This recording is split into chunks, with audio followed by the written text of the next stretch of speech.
Ewan ko lang sa Idol 38 TV. Kasi sa video niya, kayabangan. Hindi sa Diyos yan. Nagbabanta. Lilipad itong espadang ito sa inyo. Nagbabanta. Sa Diyos ka ba? Ha? Ba't ka nagbabanta ako sa Diyos ka? Magandang araw sa inyo mga kapuntos. Meron ba kayo nakakatalakayan sa social media? Sa Facebook? Sa Twitter? Sa YouTube? Comments? Na mula sa iba't ibang sekta ng pananampalataya? At napapansin ninyo na tila mahuhusay sila at bihasang bihasa. Samantalang kayo naman, medyo tagilid at medyo kulang pa lang ang nalalaman. Well, mga kapusos, hindi yan problema. Sapagkat sa kakapanood ninyo dito sa ating programa sa Straight to the Point, initiyak ko sa inyo na may panlaban na kayo. Sa loob lamang ng ilang minuto ay malilinawan na kayo. At tinitiyak ko sa inyo na sa dahan-dahan, gradually, may panlalaban na kayo. Kaya sa mga bago pa po sa aming channel, please po don't forget to hit the subscribe button, the notification bell, para maging notified kayo sa bawat video na ilalabas ko sa channel na ito. Kaya wag na po natin patagalin. Simulan na po natin.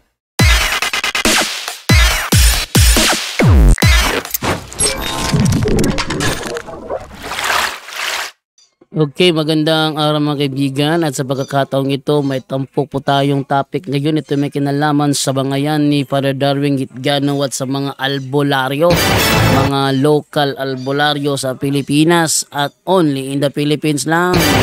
At sa pagkakataong ito, ang aking babanatan na video, itong napanood ko kanina, kayo ng umaga noon, parang ngayong umaga lang, kung saan is may albularyo nag-alboroto na naman ulit. Gusto ang sabi niya dito, tingnan natin ha, pakinggan natin yung kanyang video. Kining espada, moinom ko sa inyong holy water. Apan kung dili ko maunsa, dili iya sa demonyo. Apan kung kamo mo moinom sa among lana, pag maunsa kung dili inyo sa Ginoo na, kining espada mo'y mutagsok sa inyong mga dughan. Yabang nito. Yabang talaga. Sa mga pinagsasabi mo, kung sino ka man, kung sino ka man, sa mga pinagsasabi mo, halatang halata na ikaw hindi talaga sa Diyos yung ano mo. Yabang mo Nangingibabaw ang yabang sa'yo Tuloy natin. Mulupad na ni siya, ang espada. Analang ko'y gamay nga, ano. Tingnan mo huwag kayong magalit kay Padre Darwin. Huwag kayong magalit kasi hindi pa pinapanganak si Padre Darwin Gitgano, meron na pong nilabas na decree ang Simbahang Katoliko.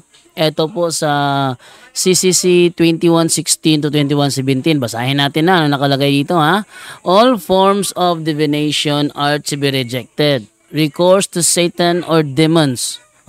All forms of divination are to be rejected. Yang ginagawa nyo mga albularyo, ang tawag dyan divination. Bakit divination? Hindi ba nag-uurasyon kayo? Hindi ba nag-uurasyon kayo kapag kayo nagsasagawa ng inyong mga performance? Di ba mayroon kayong mga ginagawang ritual? Hindi ba? At ang pinakamasaklap dito, bawat ritual na ginagawa nyo may bayad.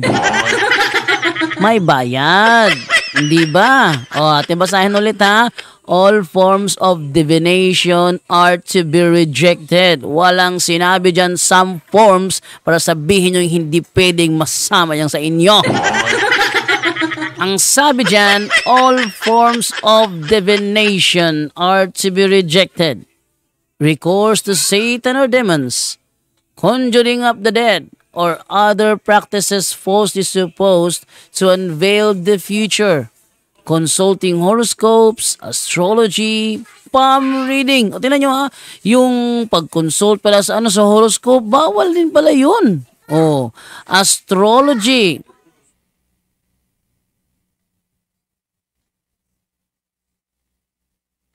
Palm reading. Interpretation of omens and lots. Ano yung interpretation of omens? Yung interpretation of omens, yun yung halimbawa, may kumakalat, Friday the 13th. Yung Friday the 13th, ginagawa nila ng meaning na kapag ang 13 daw, nagkataon sa Friday, malas. Yun, interpretation of omens yun. Ba't yung bibigyan ng meaning? Hindi naman talaga ganun. Actually, marami nangyari sa Friday the 13th, hindi naman malas. May mga nagkataong malas, pero hindi mo sabihin na talagang malas talaga. O tuloy natin ano sabi pa dito ha. The phenomena of clairvoyance. Yung sinasabi na na yung di may paliwanag na kapangyarihan nila na makakita ng mga engkanto and recourse to mediums. O yung lumalapit sa mga espiritista. All conceal a desire for power over time. History, and in the last analysis, other human beings as well as a wish to conciliate hidden powers. They contradict. Nakasabot mo contradict? Ha? Naiintindihan nyo ba kung ano ibig sabihin ng term contradict? Pag sinabi bang contradict, sang-ayon? Ha? They contradict the honor, respect, and loving fear that we owe to God alone. Kinokontradict. Sasabihin nyo, sa Diyos kayo. Ha? Matanong ko lang sa mga albularyong ito na nag-aalboroto kay Padre Darwin, meron ba kayong kapangyarihan na mangkulam? May kapangyarihan ba kayong mambarang? Kung magagawa nyo yan at the same time, kaya nyo mangkulam, kaya nyo maggamot, kaya nyo magbarang, kaya nyo magpagaling. Kung nagagawa nyo yan at the same time, ibig sabihin, hindi nga kayo sa Diyos. Nagagawa nyo Kalain mo? Kung kaya nyo mangkulam, kaya nyo bang mangkulam? Kaya nyo bang mambarang? Kung kaya nyo mambarang, pero may kapangyarihan kayo magpagaling, saan galing yung kapangyarihan yan? Straight to the point. Saan galing yung kapangyarihan yan? Kasi, sa pagkakaalam ko, may mga albularyo, may alam na sa panggagamot, may alam pa sa pangkukulam. Dito mga albularyo na may kaalaman sa panggagamot at pangkukulam, sadya napakalakas. At ito pa, ito pa, isa pang napansin ko sa mga albularyo. Bakit may mga kaso na hindi nyo kayang labanan? Yan. Matanong ko yun bakit nung nakaraan napanood ko doon sa ni Noli De Castro sa kanyang episode sa yung kanyang episode tuwing Lenten. Lenten. Hindi Lenten. Tuwing All Saints Day, before All Saints Day, di ba nag-celebrate yung ABS-CBN at GMA ng Halloween special. Isa sa mga na-topic doon ni Noli De Castro, yung isang albularyo na nasumbalikan ng albularyo. Bakit? Nanggamot siya, yung ginamot niya, yung ginagamot niya, biktima ng pambabarang. Tapos yung gabay, yung kapangyarihan ng mamabarang, mas higher pa sa albularyong gumagamot. Kaya ang nangyari, nasumbalikan yung albularyo. Kung talagang sa Diyos yun, ba't siya nasumbalikan?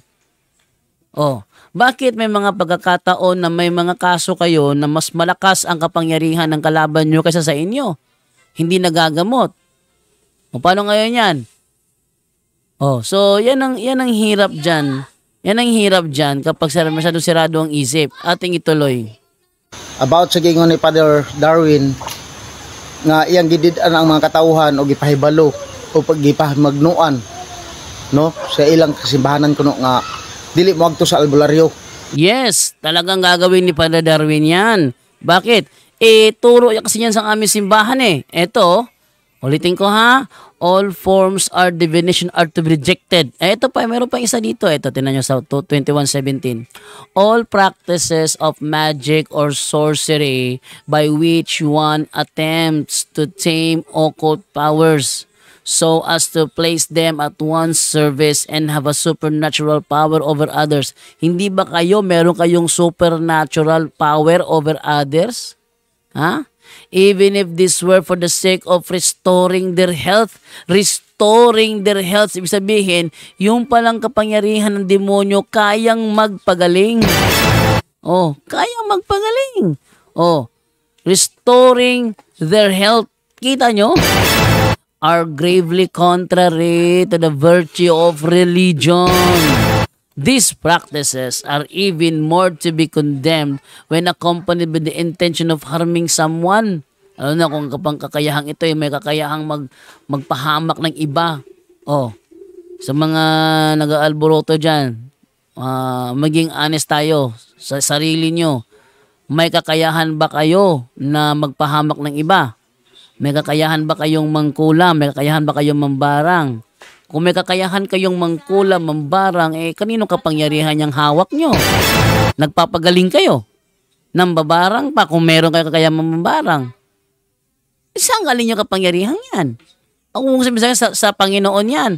At saka, may kaganapan noon na mga pinakita ni Mama Mary. Hindi naman agad pinaniwala ng simbahan eh. Actually, ating susuriin, may nangyari din doon kay Saint Bernadette Soubirous, no? Kay Saint Bernadette Soubirous, pinakitaan siya noong 1858 ni Mama Mary. Nang 12 beses doon sa Grotto ng Masabel. Ang problema ngayon, walang naniniwala sa kanya. Walang naniniwala, pinagtatawanan nga lang siya eh. Walang naniniwala sa kanya, pati simbahan hindi maniwala sa kanya. Alam nyo, hindi siya mayabang gaya nyo. Wala nga, tahimik siya. Oh, si Padre Pio, ganun din. Yung kanyang stigmata, pinagdudahan yon. Sa demonyo doon yung stigmata niya. Nagdudahan yun, hindi siya pininiwalaan ng simbahan. Oh, mayabang ba si Padre Pio? Nagpakita ba ng kayabangan si Padre Pio? Pinatigil siya. Si Padre Pio pinatigil sa pagmimisa. Nagalit ba si Padre Pio?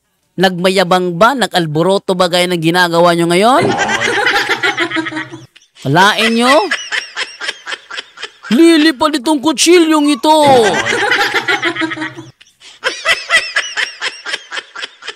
Tinan nyo? Ha?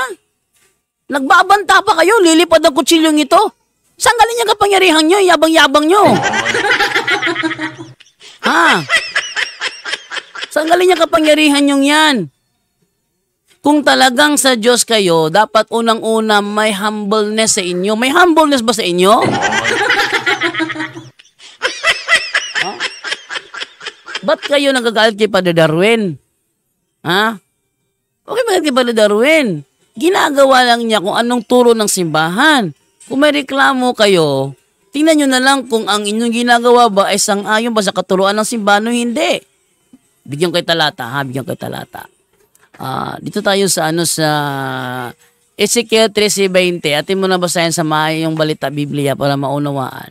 Sabi ganito, busa, miingon ang Ginoong Diyos, supak ako sa inyong mga anting-anting.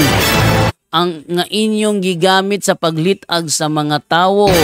Laksion ko kinigikan sa inyong mga bukton, nugbuhian ko sama sa usa ka langgam ang mga tao nga inyong nadakpan. Yung mga Israelita pala noong unang panahon, sa panahon pa ni Propeta Ezekiel, mayroong mga anting-anting, may mga hawak na anting-anting, pero sang-ayon ba Panginoon sa anting-anting? Ha? Sang-ayon ba? Di naman sang-ayon na Panginoon sa anting-anting. Ngayon, ba't kayo may suot ng mga anting-anting? Hindi sang-ayon na Panginoon sa anting-anting. Ba't kayo may mga suot ng mga anting-anting? Kung hindi sang-ayon ng Panginoon sa anting-anting, saan galing yung pagsang-ayon sa anting-anting nyo? Isa pa, dagdagan pa natin. Sabi ni Kristo ganito sa Mateo 18:18. Ha? Ating sa Mateo 18:18, ano sabi dito, ha? Sabi ganito, bosa, sultihan ko ikaw, o kamuntanan, sultihan ko kamuntanan, ang inyong idili dinisyuta, idili usab ito sa langit. ang sinabihan dito, yung mga namumuno sa iglesia. Sa kanyang iglesia, yung mga pari ang pinagsabihan nito. Naalala ko dati, may nakusap akong albularyo doon sa Loon. Ito, ginamit ko ito eh. Oh, sino ang kausap ni Kristo dyan? Sagot niya, mga pare, ang tanong, yan bang ginagawa ninyo? Pinagbabawal ba ng pari o pinapahintulot? Ayaw nang sumagot. Na? Ayaw na niyang sumagot. Nagpapakilalang si FD rin daw siya, kasamahan ni Bradsok. Mas lalo kung ginanahan na siya, kumprontahin siya. Sabi ko sa kanya, sige, magaling ka sa Biblia, hindi ba? Tanong, sino ang nagpahintulot sa inyong gawin ang mga orasyong yan? Sabi niya, si Moises. O sige, si Moises. Saang talata sa Biblia sinabi ni Moises na magkaroon kayo ng anting-anting at gamitin nyo yan laban sa kasamaan? Bigyan mo ko talata. Walang naibigay ang si Ebding yun. Anong problema eh? Papakilalang si FD pero albularyo. May isa rin si FD. Ano pa pangalan mo yung si Ebding yun? Pumunta sa Loon. Nagipag-meet sa amin. Tapos, napunta sa bahay ni Mayet. Akalain mo, sabi niya, sister, itong bahay nyo, may kasamahan kayo rito. Ha? May kasamahan kayo naninirahan dito? Sabi naman ni Mayet, sino kasama naninirahan dito? Mga masasamang espiritu. Sabi naman sa kanya, oy, maghunos dili ka dyan, ha? Meron akong mga holiness success all dyan sa altar. Sabi niya, ha? Meron ba? O sige, labas na lang ako. Lumabas. Lumipat sa kapitbahay. Doon nagbenta ng habak. Aba, kumita, 3.5 yata. 3.5 ba yun? Tingnan nyo yung mga pinagagawa ninyo. 3.5. Binibenta nila, binibless nila. Saan kayo kumukuha ng kapangyarihan mag-bless? Saan kayo kumukuha ng kapangyarihan? At ituloy itong video na ito. Ano to eh? Yung mga pinagsasabi niya eh. Tuloy natin. Kay ang albularyo, iyas demonyo. Muna karon atong balik-balikan mga kahigalaan, mga kaigsunan. Ngayon. Nireklamo siya sa sinabi ni Padre Darwin ng albularyo daw galing sa demonyo. Ang tanong ngayon, meron ba kayong batayan sa Biblia? Na pinahintulutan ni Kristo ang mga albularyo. Baka alam mo kasi ang pinahintulutan ni Kristo yung mga pare. Sabi ni Kristo kasi, anuman ang inyong ipagbawal sa lupa, ipagbabawal ko sa langit. Ipinagbabawal ng mga pare sa lupa, yung ginagawa ninyo, CCC 2116, Catechism of the Catholic Church 2116, 2117. Pinagbabawal yan. Ang sabi ni Kristo, anumang ipagbawal nyo sa lupa, ipagbabawal ko sa langit. Ngayon, sino ang nabibigyan ng pahintulot sa inyo? Ha? Saan? Bigyan nyo ako ng verse na kayo pinapahintulot ang gumawa niyan. Wala nag-ingon ang batang hilir nga sinubin nga, ali ka mo. Wala siya ningon anak. Yes, wala siya sinabing hali kayo rito. May mga lumapit sa kanya na pagaling niya. Tama yun. Sabi nga sa CCC 2117, ating balikan ha. Ayon sa CCC 2117, ganito ang sabi.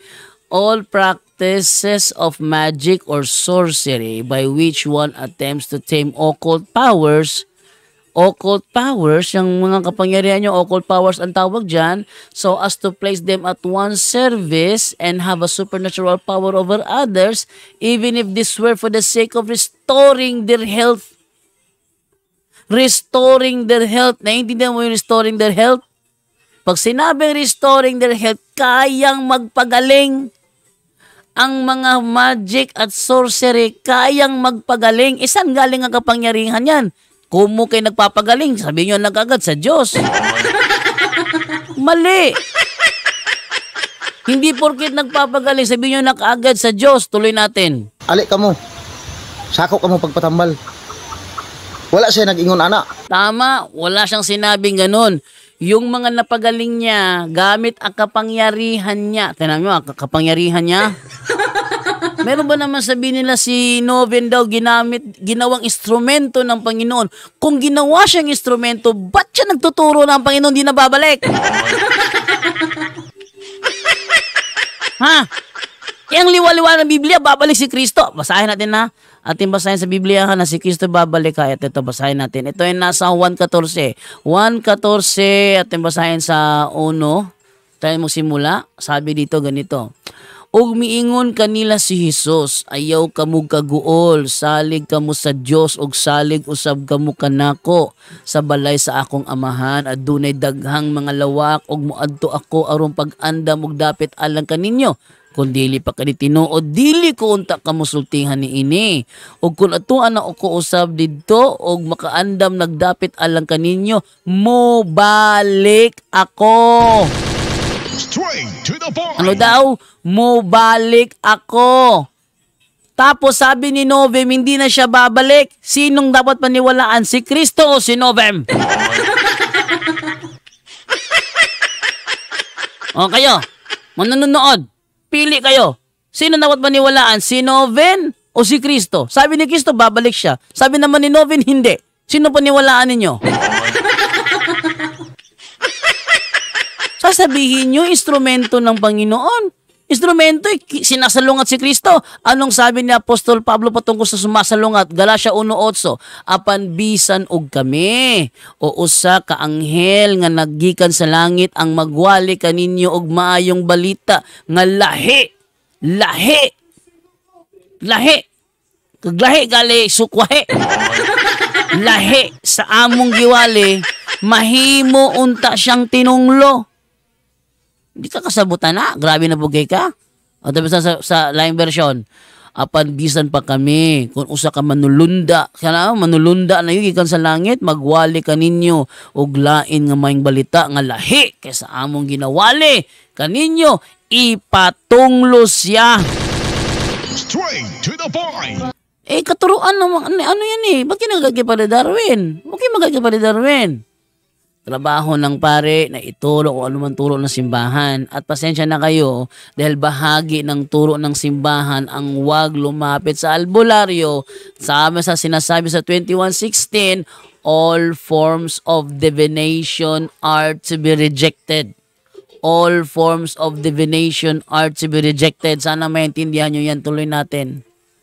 Nanangganhi nangon siya sa mga tao nga ali nangapay siya aron nga mo kuan sa inyong simbahan aron dito nga mo kuan ang mga katawhan mulin niya no kay abay nimo Father Darwin dili nga sa pagpangubi og dili pumunta kontra ako correction lang gamay no nga sa pagkatinuod ang pangutana nisangya ikaw kay pare man ka nisangya o baka sa mayong balita. Yes. Si Padre Darwin ay nangaral ng magandang balita Biblia. At ayon sa isa sa mga tinuturo ni Padre Darwin Ditgano, itong sinasabi sa Mateo 18:18. Anong sabi dito? Sa pagkamatuod, nagaingon ako kaninyo. Gaingon ako kaninyo. Ito saan? Ang inyong idili din hisayuta, idili usab didto sa langit. Tinuturo ni Padre Darwin ang sinasabi sa Biblia, anuman ang inyong ipagbawal sa lupa, ipagbawal sa langit. At dahil ipinagbabawal sa lupa ang paggamit ng magic, sorcery, occult powers, all types of divination, even though for the sake of restoring their health, tinuturo yan ni Padre Darwin. Hindi naman siya sumasalungat, ba't kayo nagagalit sa kanya? Ha? Kayo magalit. Ginagawa niya ngayon turo ng simbahan kayo pang galit. Siguro, yung ginagawa niyo, salungat sa turo ng simbahan, kaya galit. Pero huwag niyo sabihin si Padre Darwin na, tuturo ka ba? Tuturo yan. Sa mayong balita, nisangyaw ba ka? Kaya kung nisangyaw pa ka sa mayong balita, dili man yun ani nga ang mga Katoliko nga daghan to naglinya ka sa Batang Hilir. Mali yun, mali. Maraming Katoliko na kahit nagturo sa simbahan, hindi nakikinig. Hindi nakikinig. Marami nga ako nakatikais Hindi alam ba tayo ba't kayo, meron nga ako nakatikas kahapon, katikais. Meron siyang meron siyang katungkulan sa simbahan. Tinanong ko siya, bakit tayo nagsa-sign of the cross? Hindi nga niya masagot. Hindi niya masagot. Bakit sinasabi ng pare tuwing komunyon? Katawan ni Kristo. Sasagot yung tao, amen. Tanong, yung kostiya ba katawan ba talaga ni Kristo yon? Ang sagot sa akin ng taong yon, sabi niya, malamang simbolo lang yan. Oh! Tinanong ko siya, saan naitatag ang Iglesia Katolika? Ang sagot niya, siguro sa Roma noong 14th century. Hindi ako nakakamali. Sa Roma daw, 14th century. Ha? May katungkulan na yan, ha? May katungkulan na yan. Sa madaling salita, ang pare nagtuturo naman. Ang problema lang, marami sa Katoliko ayaw makinig. Gaya ng mga lumalapit sa inyo. Sinabi na nga all forms of divination are to be rejected. Naintindihan mo yung term rejected? Rejected. Ano ba sabihin na rejected? Ha? Puntahan nyo, rejected na nga Ha? All forms of divination are to be rejected. Tapos lumalapit pa sila. Eh di wala ngang alam. Hindi nga nakikinig. Halimbawa ganito, bigyan kayo sample ha. Ang traffic light green. Pag sinabing kayo ng meaning niyang green, go. Pag nag-red, sabihin stop. Eh what if may dumiretso na disgrasya? Sino sisisihin yun? Traffic light? Ba naman kayo? O, tuloy natin. Dili man ana. Puro sa pakatinuod bitaw pader. Viral man ka pader. Sa pakatinuod. Viral man ka puro ra mo sige debate anang sa Sabadista, SDA. Oh, debate sa Sabadista sa SDA. Bakit? Kasi ang SDA kasi ayaw tumigil na manira ng Katoliko para dumami ang bibigay sa kanila ng tithes. Oh. Siyempre, pangarap ng bawat SDA evangelist ang maging layman. Bakit? Kasi pag naging layman ka, kinikilala ka ng Iglesia Adventista na mahusay sa Biblia, may sweldo ka 10,000 lang buwan. Malaking tulong na yun. Wala kang pangbigay ng ulam sa anak mo. Magaling ka sa Biblia. E di, anong gagawin nila? E di, magsumika para sila mapansin. Pag sila mapansin, baka gawing layman. O di, may 10,000 na sila tuwing bawat buwan, may 10,000 na sila. Ikaw, wala ka talagang alam. Tuloy natin. Sige ra mag-debate, muro mo mga batang gagmay ba? O tanawa ka ron no. Wala diha ang katauhan kaninyo. Ha? Sige debate, murag batang gagmay. Eh bakit hindi ba ginagawa ni San Pablo yan? Basahin natin. Wala palang alam sa Bible to Ating basahin na si Apostol Pablo ba? Nagkikipagdebate ba si Apostol Pablo? Basahin natin Gawa 18:28. Sabi ni Apostol Pablo ganito, for with his strong arguments, he defeated the Jews in public debates by proving from the scripture that Jesus is the Messiah. Nakikipagdebate. Kahit sa Tagalog Biblia, Gawa 9:29, basahin nyo ha. Gawa 9:29, ang sabi ganito, na mangangaral ng may katapangan sa pangalan ng Panginoon at siya'y nagsalita at nakipagtuligsaan sa mga Greko-Hudyo. Nakipagtuligsaan sa mga Greko-Hudyo. Oh, matag Sabado, nagigdebate. At ang basahon na sa Buhat 18:4. Sabi dito, matag adlawng igpapahulay nakiglantugi siya sulod sa sinagoga aron pagkabig sa mga Hudyo sa mga Grego. Sa yung mga apostol pa, mga isip bata. Na parang bata nagbabangayan. Yan ba ginagawa ng mga apostol? Pagiging bata. Nakikipagdebate na parang bata. Walang alam to Kaya pala masyadong maano kay Padre Darwin maangas kay Padre Darwin Tuloy natin. Tuwa sa batang hilir, nagpaayo. Tungod kay walay nakuha nga maayo sa inyo. Kung walay nakuha nga maayo, anong dilim sa mamumnimba? Bakit? Pag lumapit ba sa inyong mga tao, sila ba ay nakakasulungan sa turo ng simbahan o nakakatupad?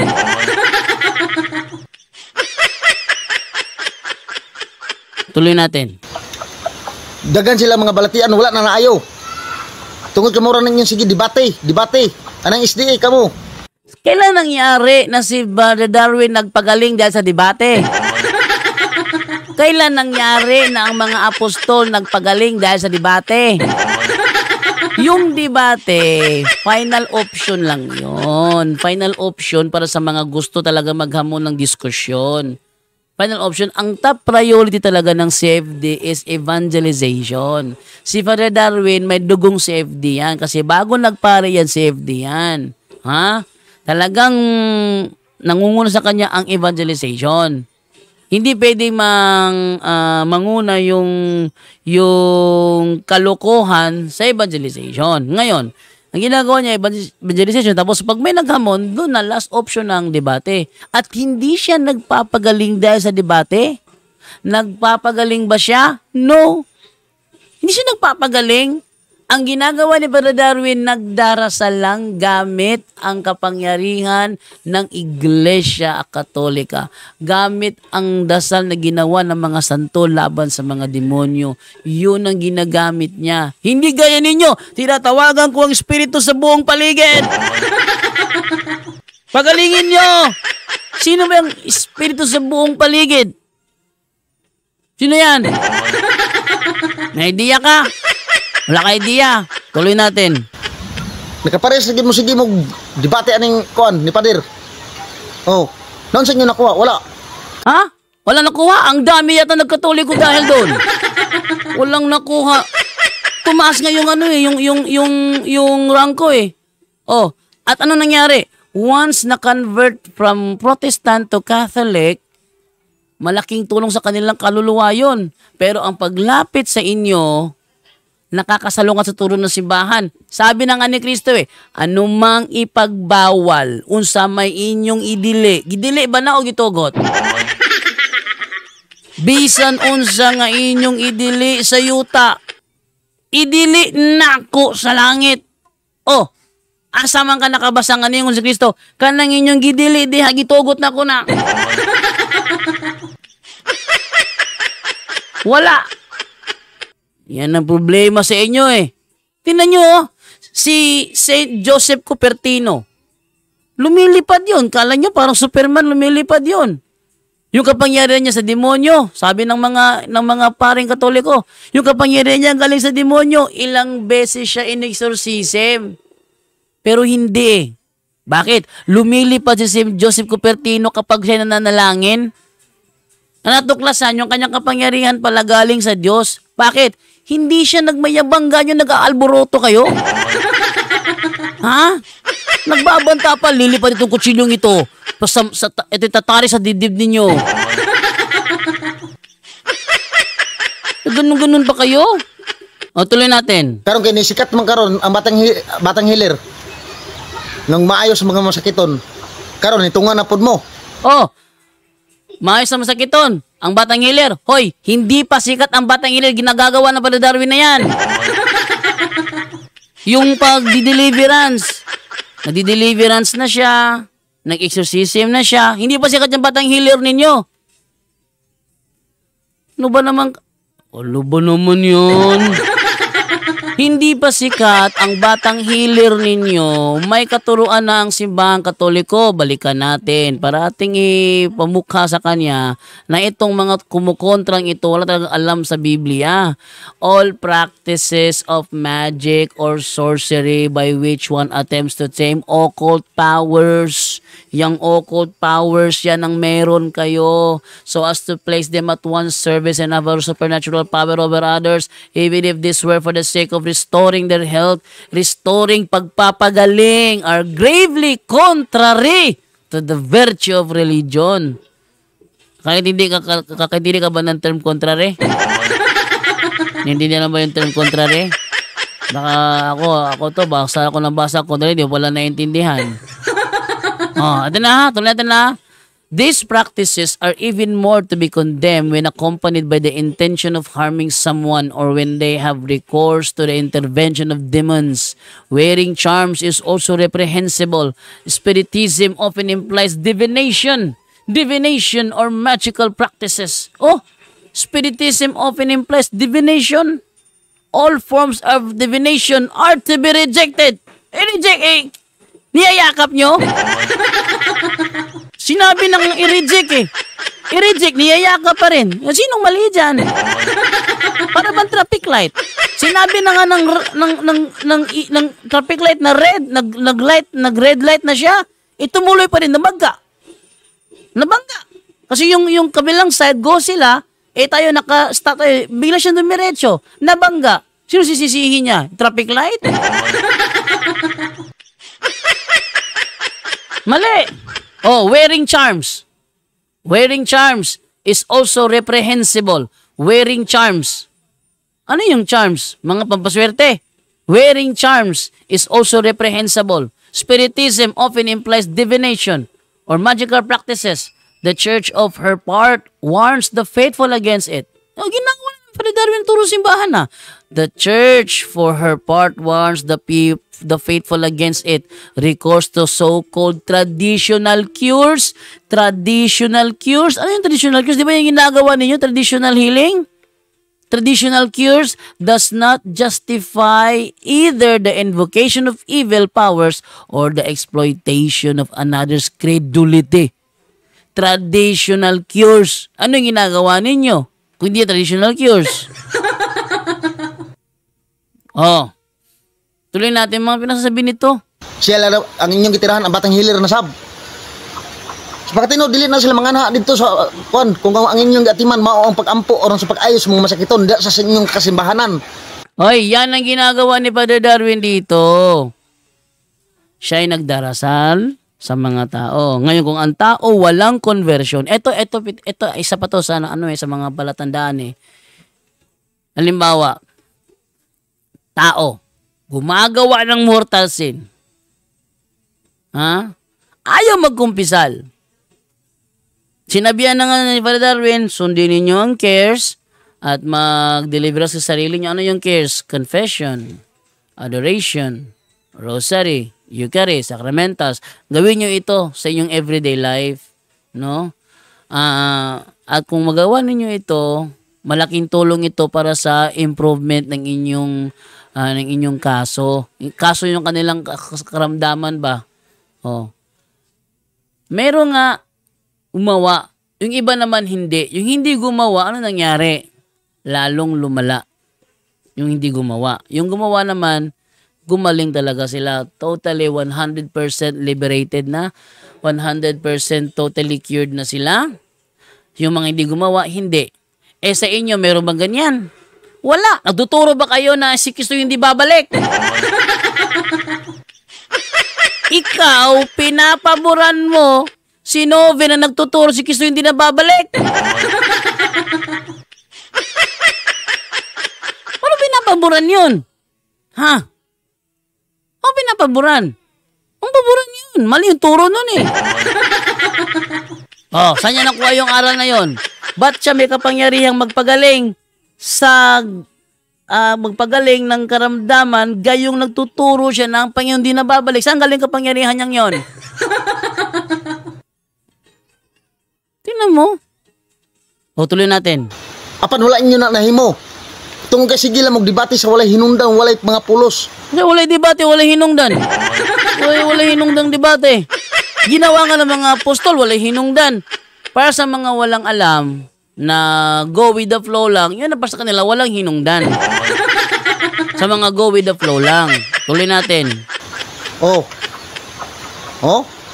Di tanawa to karon dito, pero karon unsa inyong gihimo nagkuanasad mo? Nagmugna na pod mo og dito sa batang hilir nga iya sa demonyo. Hay nagmugna, napataka ka man lang nagmugna. Wala pa nataos Father Darwin, nagtudlo na ang simbahan, CCC 2116, all forms of divination are to be rejected. Nagtudlo na ang simbahan, mugna. Mali ka talaga. Hindi kita kilala pero talagang mali sinasabi mo dito. At medyo mahaba-haba na yung mga sinabi ko. At mahaba pa yung kanyang video. Meron pa siya 6 minutes, 4 minutes to go. So, yun po ang ating pakinggan na lang muna natin para atin tapusin yung kanyang mga pinagsasabi dito. Saka na ako magsita pagkatapos niya. Kay mao na, kay ang inyong mga trabaho, puro ragit sige debate. O wala mo nakuha. Walay pag-ayo, walay nangaayo nga mga masakiton tungod kay lahi ang inyong giatubang. Dili mao ang pagsanyaw sa maayong balita. Karon moingon mo nga iya sa demonyo. Sa una si Dr. Jose Rizal. Si Dr. Jose Rizal wala lang na yung nagtambal lang siya sa mga gamot, tambal sa medicine, kundi apil ang sa pag-ampos balang espiritu. Ha? Ginawa ni Rizal yan? Wala. Walang ginawang ganyan si Rizal. Din naman siya pare para gawin yan eh. Yan ang problema sa nagpapaniwala sa mga Rizal yan. Hindi ginawa ni Rizal yan. Si Rizal ay talagang literal na doktor yon. Nag-aral ng medisina doon sa Espanya. Naging bihasa sa mata, sa karamdaman. Pero yung mag-pray para gumaling ka, hindi ginawa ni Rizal yan. Kalokohan. Walang ginawang si Rizal na ganyan. Tuloy natin. Tingnan mo, taong talaga to. Tuloy natin. Nag-ayo na si Dr. Jose Rizal. Nag-ayo siya sa mga masakiton. Karon, moingon mo nga nag-ayos siya sa masakiton. Anong sakit ang kanyang ginagamot? Yun bang mga barang? Ha? Yun bang mga nakulam? Yun ba ang ginagamot ni Rizal? O yung mata mo may depekto? Ang nakita ko, ang ginamot ni Rizal doon yung nanay niya. Nasa history, ang ginamot ni Jose Rizal yung nanay niya. Yung karamdaman ng mga kapitbahay niya, pero hindi kasama sa listahan yung mga nabarang. At si Rizal, kapag gumagamot siya, meron siyang mga materialis na ginagamit. Hindi yung lana, yung inyong mga anting-anting. Magkano yung lana nyo? 1,000? 1,000 yung lana. May nagkomento sa ating uploaded video kaugnay dito sa albularyo. Sabi niya, makita ninyo, walang problema kung ang tanong, walang perang gastusan niyo sa ospital. Kaya nga, pumunta sa healer dahil walang pera. Mali din yung sinabing walang pera, kaya pumunta sa albularyo. Tingnan niyo ito, ang magkaanong dapat bayaran sa albularyo. Ito po sa batang healer daw. Lana. Pag dagdagan ang lana, magbayad ka ng 750 sa lapad. Pag junior, 500. Pag sakto, ano kaya itong sakto? 250. Pag rapa, 50 pesos. Pag habak, 500. Bakos, 200. 2,500. Plus ritual, 3,550.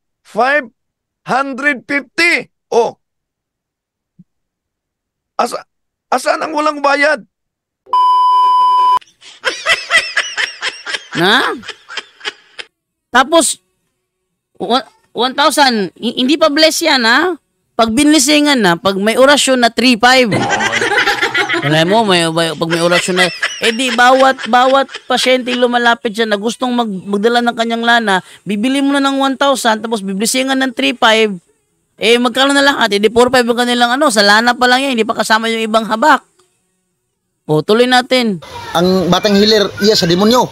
Sata pa si Dr. Rizal sa unang nag-ayos sa balaan sa espiritu, iya sa demonyo. Ay, wala. Kasinungalingan. Maglabas ka. Maglabas ka ng Philippine history. Gusto ko Philippine history, hindi yung gawa-gawa lang ninyo eh.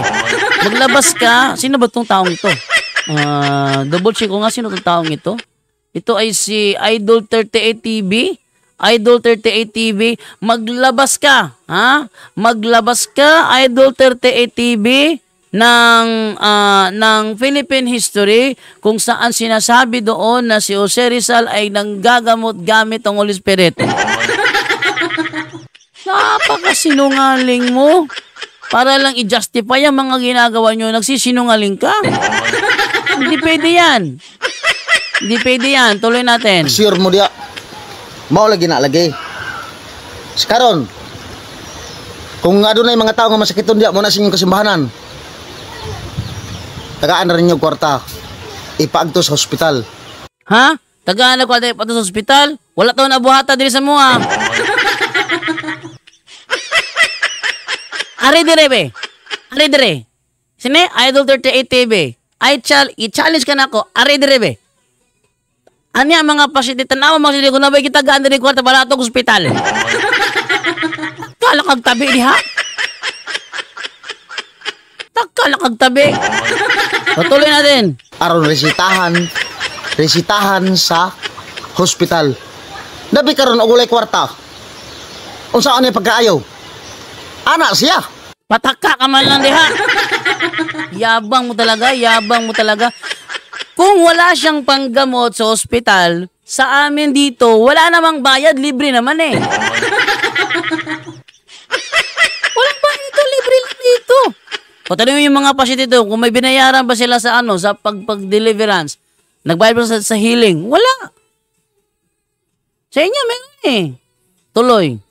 Tigo, kiwa may kwarta. Oh, mas mayo na lang na batang hilir nga nag-ayo sa mga masakiton. Dili na maayo.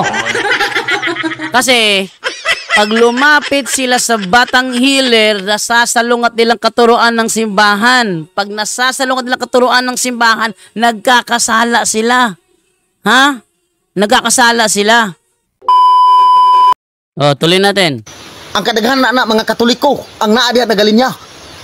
O, Katoliko, nagaling niya. Kaya walang alam sa walang alam sa katuruan ng simbahan eh. Bakit? Pag linggo, andoon sa Bulangan. Sa Sabungan. Pag may misa, nasaan? Nasa kompyuteran. Pag may misa, nasaan? Nanonood ng TV. Pag may misa, nasaan? Naglalakwat siya nandun sa dagat naliligo.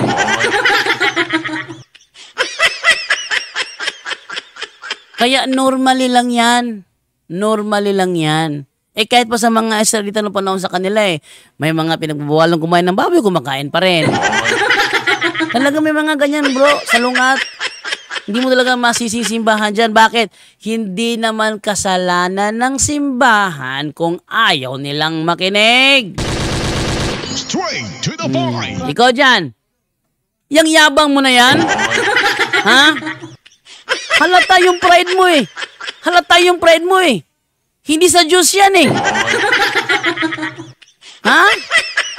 Yang yabang mo na yan, yung tindig mo na yan. Halata naman eh. O tuloy natin. Ano nalang patapusin? Kaya kung nagasangyo pa mo sa mayong balita, inyo matudloan ang inyong uban nga mga membro diha. Pataka ka man lang.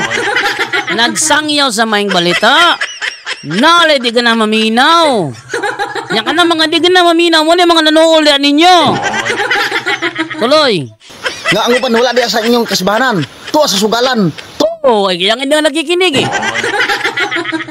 Problema. Halimbawa, ikaw, tatay ka. Sabi mo sa anak mo, mag-aral ka mabuti. Yung anak mo ayaw mag-aral mabuti. Kasalanan mo yon. Common sense naman. Common sense naman. Oh. May utak ka, may utak ka. May utak ka. Halimbawa, sabi mo, anak, mag-aral kang mabuti, anak. Kasi pag nagawa mo yan, malamang paglaki mo, matutulungan ka niyan sa buhay mo. Magkaroon ka ng magandang trabaho. Eh yung anak mo nagbulakbol. Ibig sabihin ba hindi mo tinuruan? Kalokohan ka. Kalokohan yung pinagsasabi mo. Wala kang common sense kung sino ka man, Idol 38 TV. Mali ang mga pinagsasabi mo eh. Isa nakakaano rin ano minsan.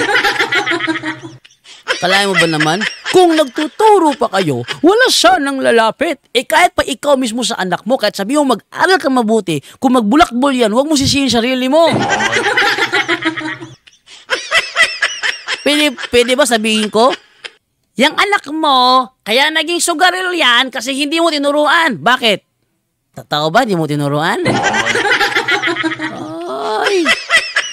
Ano ba naman? Ano ba naman? Basta ha? Yung albularyo. Hindi ko nila lahat. Dito lang muna ako saglit.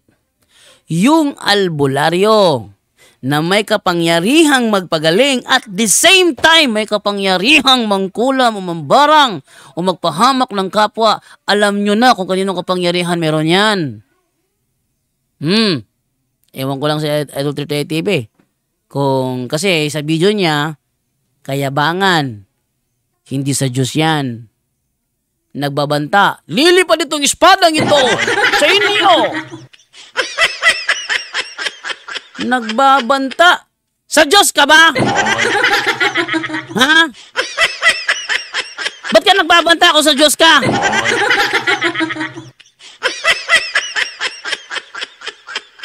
Tigil natin ito. Wala akong mapapala rito. Basta sa akin, ang intention ko dito is sagutin ko yung ano niya. Nakakapanggalaito yung mga words na binibitaw niya, yung kayabangan niya rito. Alam niyo, hindi nagyabang si ano eh. Meron pa eh, si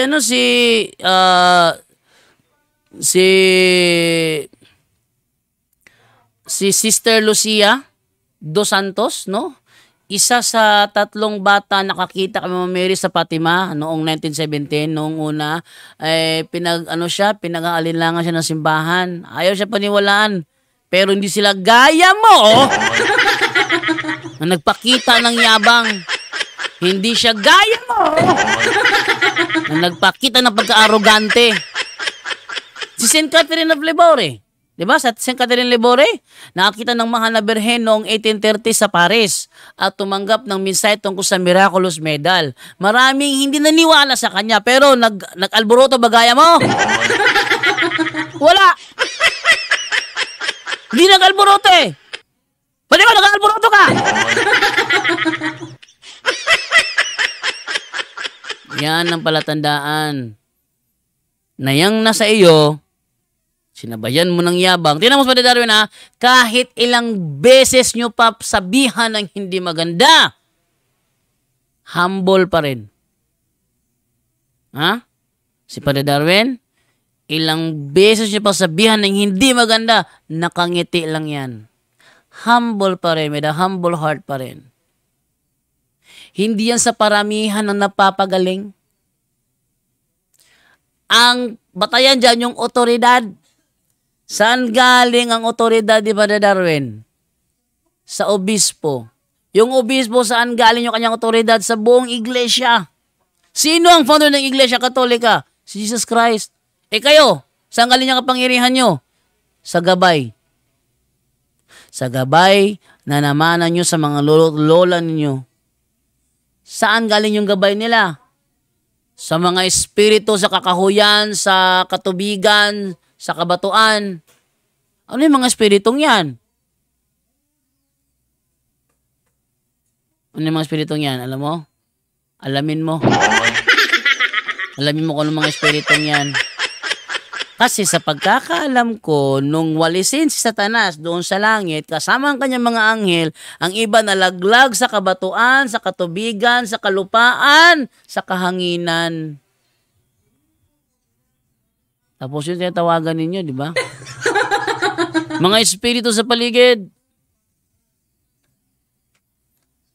Oh. Ang ginagawa niyo pag-aanting-anting. Kalaban ng Panginoon yan, Ezekiel 13:20. Ginagawa nyo? Saan galing yung kapangyarihan nyo? Bigyan nyo ako. Sino to? Sa Idol 38 TV, bigyan mo ako. Hoy, bigyan mo ako ha. Ng talata sa Bible na sinabi ng Diyos, Ma-Old o New Testament, sinabi ng Diyos, gumawa kayo ng anting-anting. Panalo ka na sa diskusyong ito. Sige, bigyan mo ako talata. Kasi kaya kong maglabas ng maraming talata, naggalit ang Panginoon sa mga anting-anting. Kaya,